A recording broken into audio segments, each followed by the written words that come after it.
السلام عليكم عزيزي مشاهد قناة الدرع، اهلا بيك معايا في حلقة جديدة. النهاردة حلقة ان شاء الله تكون كعادتنا قوية وفيها ردود نارية. هنخش في العناوين ومنها الى التفاصيل، بس في البداية فضلا وليس امرا الشير والدعم واللايك، واللي ما اشتركش يشترك ويفعل زر الجرس علشان يوصله كل جديد. يلا بينا على العناوين. اول عنوان معانا النهاردة خالد الغندور اللي بيقول لك اللي بيطالب بتطبيق اللوائح لازم هو اول واحد يحترمها، مش كده ولا ايه؟ وعرفوني ازاي الاعراض اكتر من 6 لعيبه ده بالنسبه للنادي الاهلي، والاعراض اللي طلعها للانديه، وبيتهم النادي الاهلي ان هو ما بيحترمش تطبيق اللوائح، ولينا رد ناري على الموضوع ده.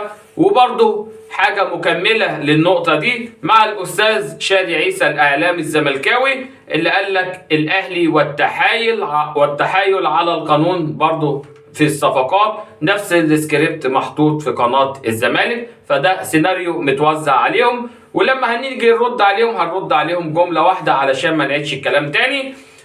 وللأسف لما القنوات تكون بتقدم ابتذال، ظهر علينا أسامة حسن وبيقول عيانا بيانا قدام كابتن النادي الأهلي مجدي عبد الغني في برنامج البلدوزر: الأهلي ما بقاش فيه مبادئ ولا أصول، فلازم الرد الناري على طول. بسم الله الرحمن الرحيم، والصلاة والسلام على أشرف المرسلين. حلقة يا رب تطول إعجابكم. اللهم عليك باليهود ومن والاهم، وانصر أهلنا في فلسطين، وعز الإسلام والمسلمين، واحفظ مصر والأمة العربية والسودان أجمعين. يلا بينا على التفاصيل. خالد الغندور بعد الإعارات اللي النادي الأهلي بيطلعها، وعارفين إن اللوائح بتقول إن لازم 6 لعيبة على أقصى تقدير، فالأهلي طلع كذا لعيب لسيراميكا وطلع كذا لعيب بره. فطبعا الجاهل باللوائح واللي محطوط له سكريبت واللي بينفذ أجندة بيضة احنا عارفينها كويس، واللي سايب مشاكل فرقته اللي اتعادلت مع المصري بشق الانفس، طلع الجمهور الزملكاوي والاعلام يمجد في الزمالك انه تعادل مع المصري، وقال لك ان ده نتيجه كويسه جدا. بيقول لك ازاي 6 لعيبه يخرجوا، وده مخالفه للوائح. والناس اللي بتطالب بتطبيق اللوائح اللي هو النادي الاهلي يعني عليه الاحترام في يعني احترام في التطبيق اللوائح. طيب اول حاجه، انا كاهلاوي وسوشيال ميديا الجمهور بنادي، مش مشكلتي ان انت جاهل، مش مشكلتي ان انت جاهل باللوائح والقوانين، مش مشكلتي ان انت مليان حقد وغل دفين للنادي الاهلي وعايز تطلعه وتظهر للناس ان النادي الاهلي طبعا زي ما قلت لك هنرد على شادي عيسى وخالد الغندور وقناه الزمالك في حته واحده. في خالد الغندور لما بيقول لك الاهلي يحترم اللوائح، الاهلي يا حبيبي بيحترم اللوائح كويس جدا. الاهلي بيعمل حاجه اسمها عقد ثلاثي، حضرتك ما تعرفش عنه حاجه لانك جاهل باللوائح والقوانين. ناديك وانت وسوشيال ميدياتك بجمهورك ما تعرفوش غير سكه الفيفا، من قواضي بتاكلوا فيها حقوق اللعيبه، من قواضي بتاكلوا فيها حقوق الانديه اللي بيبيعوا لكم لعيبه، من قواضي بتاكلوا فيها حقوق المدربين. دي اللوائح اللي انت تعرفها، انما لوائح نضيفه، لوائح تحفظ حقوق الانديه ولاعيبتها بين بعضها البعض، انت ما تعرفهاش. النادي الاهلي بيعمل حاجه اسمها عقد ثلاثي، ومش من السنه دي بس، ولا اللي قبليها ولا اللي قبليها ولا اللي قبليها، والكلام ده حصل كذا سنه ورا بعض. بيعمل عقد ثلاثي فيما معناه ان اللعيب بيطلع مباع للنادي اللي رايح له، مش اعاره، بس هي بتسمى اعاره، بنقول عليها اعاره عشان هيرجع للنادي الاهلي تاني بفضل الله.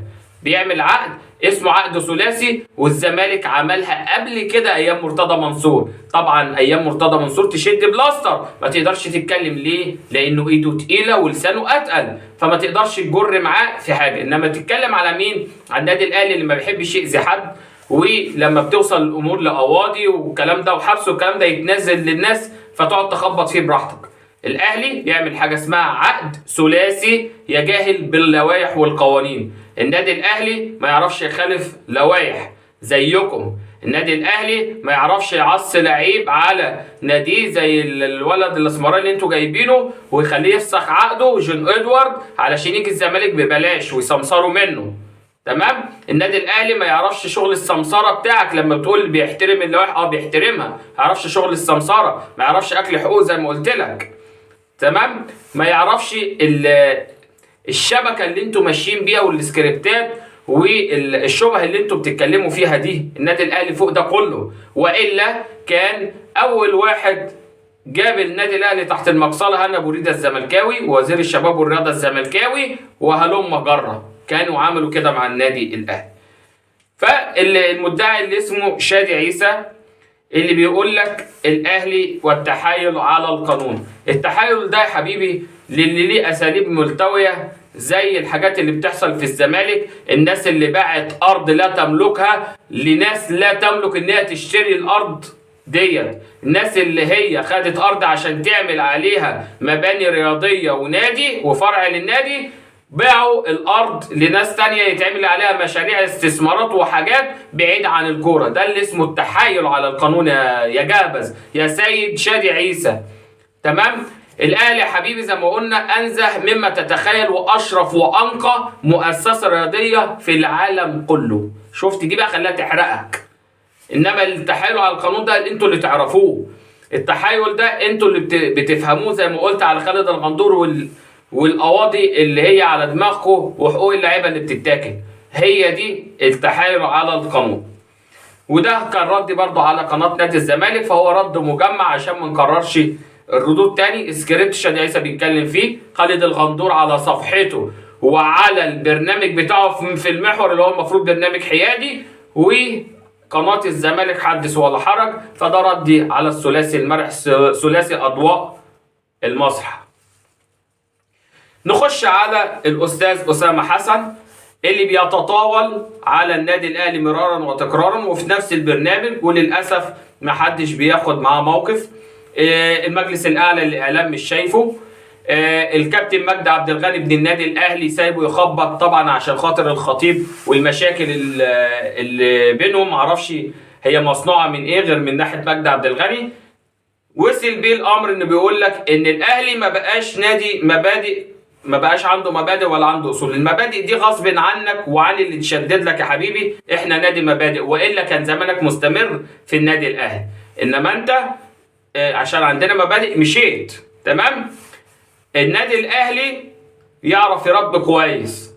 لو انتوا في الزمالك ما بتعرفوش تربوا ولاعيبه عندكم شتمت، هو طبعا بيقول الكلام ده عشان خاطر احمد عيد جه النادي الاهلي.